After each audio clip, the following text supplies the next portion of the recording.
In today's video, I will be showing you how to make condensed milk dinner rolls with a hint of chocolate. Hello everyone, welcome back to my YouTube channel. If this is your first time stumbling on this channel, you are very welcome. I am Patience Kingamucho, creating content on cakes, pastries and everything in between. You're going to love it right here as I upload videos every Friday. So like I said earlier, we are going to be doing something interesting. Condensed milk dinner rolls, and this tastes extremely good, extremely yummy. Stay tuned to the end and watch as I do this. See ya!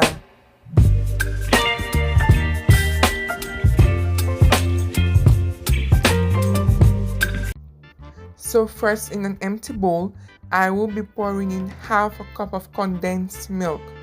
Remember, everything has to be in room temperature, nothing cold, nothing hot, just room temperature. So then I added half a cup of evaporated milk. This is just to help to lighten the texture of the condensed milk, because condensed milk is very thick. You could substitute this with water, that is fine, but I preferred more milky taste. That's why I went for evaporated milk. Now I added 2 tablespoons yeast. This is going to help in the proofing of the dough. I continue to mix. Then I added 1 teaspoon salt, 1 tablespoon sugar, and I mixed that together. Then I added 1 egg. I cracked that in. I was very sure my egg was fresh, so I was good to crack it in. Now I added a half cup of melted butter. I prefer melted butter this time around because it makes it easier to mix. Now I'll be adding 3 cups of flour onto the liquid mixture. So that is basically all the ingredients that we need. Bird one, which we'll be adding towards the end of the mixing. So using my spatula, I mix everything. So now I added a half cup of whole milk.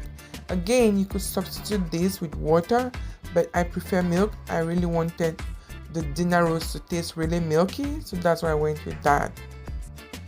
So I was done with my spatula. My hands are clean, so I decided to knead with my hands in the bowl. After doing this for a while, I had to clean my work surface and continue to really knead on the surface. Just watch as I do this.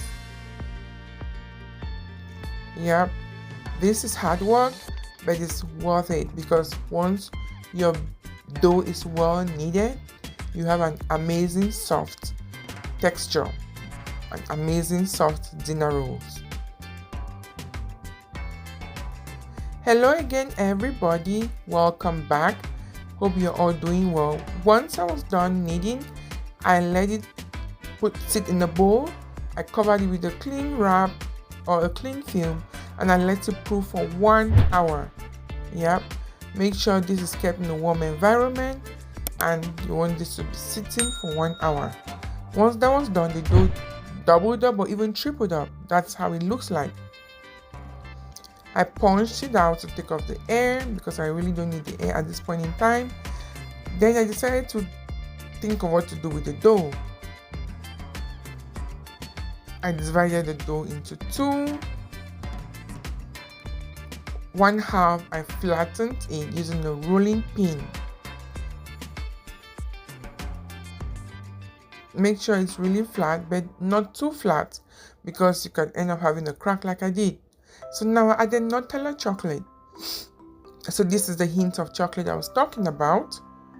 I rolled it really thinly and neatly, and with some force, because you want it to be really, really tight. Just continue to watch as I do this.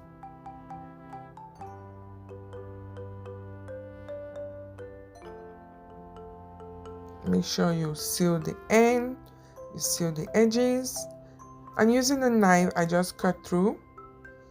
This was just me trying to create a pattern.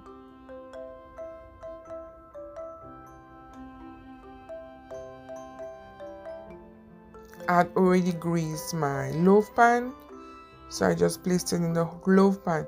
Unfortunately, I feel like it was a little bit longer than the loaf pan, but that's okay. We'll work it out.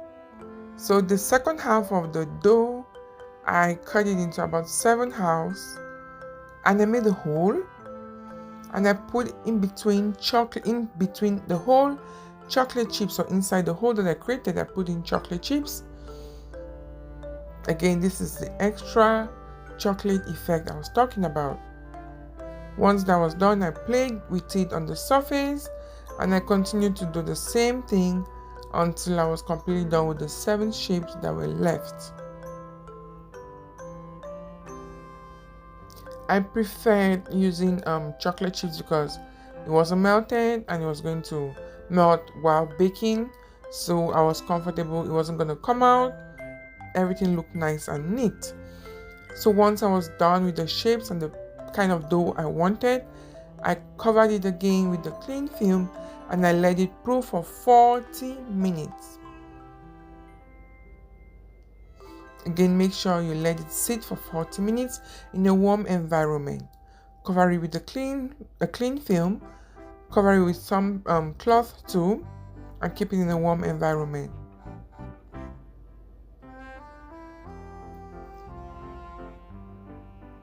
Yep. I hope you're loving this video so far. Please comment in the comment section if this is something you're going to be trying. It's very easy. After 40 minutes, the dough had doubled or began. You see what I said about not rolling too thin? You might have a crack. Look at the dough in the loaf pan has a crack, but that's fine. That's okay. It's not the end of the world. So I used egg, and I used 1 egg. I cracked 1 egg with a little bit of milk to use as my egg wash. You do this so you have that satisfying golden brown look when it's baked. Once I was done, I baked this in the oven for 350 degrees Fahrenheit for about 20-25 minutes. This is how it looked like.